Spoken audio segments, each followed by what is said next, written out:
Hi hello பசங்க noodles கேட்டாங்களேன்னு சொல்லிட்டு noodles வாங்கலான்னு போனால் அங்கே யுபியில் 5 ருபீஸில் இருக்குதுன்றாங்க. 5 ருபீஸில் நூடுல்ஸா அப்படின்னு சொல்லிட்டு ஆச்சரியமாக இருந்தது. 3 பேக்கெட் வாங்க போகலான்னு போத 9 பேக்கெட் வாங்கிட்டாங்க. வாங்கி இந்த மாதிரி பிளேட்டில் டெக்கரேட் பண்ணி சென்டரில் மசாலாவை கட் பண்ணி கொட்டி வச்சு செஞ்சு தான் பார்த்துருவோமே 3 பேக்கெட் நூடுல்ஸ்க்கும் 9 பேக்கெட் நூடுல்ஸ்க்கும் எவ்வளோதான் டிஃப்ரெண்ட் இருக்குதுன்னு சொல்லிட்டு ஒரு கடாயில் 1/2 லிட்டர் தண்ணியை வச்சு தண்ணி நல்லா கொதிச்சு வந்ததும் கட் பண்ணி வச்ச மசாலாவை மிக்ஸ் பண்ணி அது ஒரு கொதி வந்ததும் கட் பண்ணி வச்ச நூடுல்ஸ் எடுத்து கலக்க வேண்டியதாங்க. அவ்வளோதான், நூடுல்ஸு ரெடி ஆயிருங்க.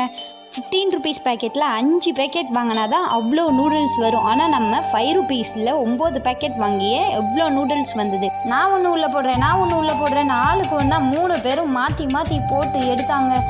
என்ன மட்டும் செய்யவில்லைங்க, மொத்தத்தில் அவங்களே செஞ்சிட்டாங்க. வடை சட்டியிலேருந்து நூடுல்ஸை பாத்திரத்துக்கு மாற்றி எடுத்தா வாவ் இவ்வளோ வந்துருச்சுங்க. உங்களுக்கும் நூடுல்ஸ் பிடிக்கும்னா லைக் பண்ணிக்கோங்க. until then bye from Lucky Rich.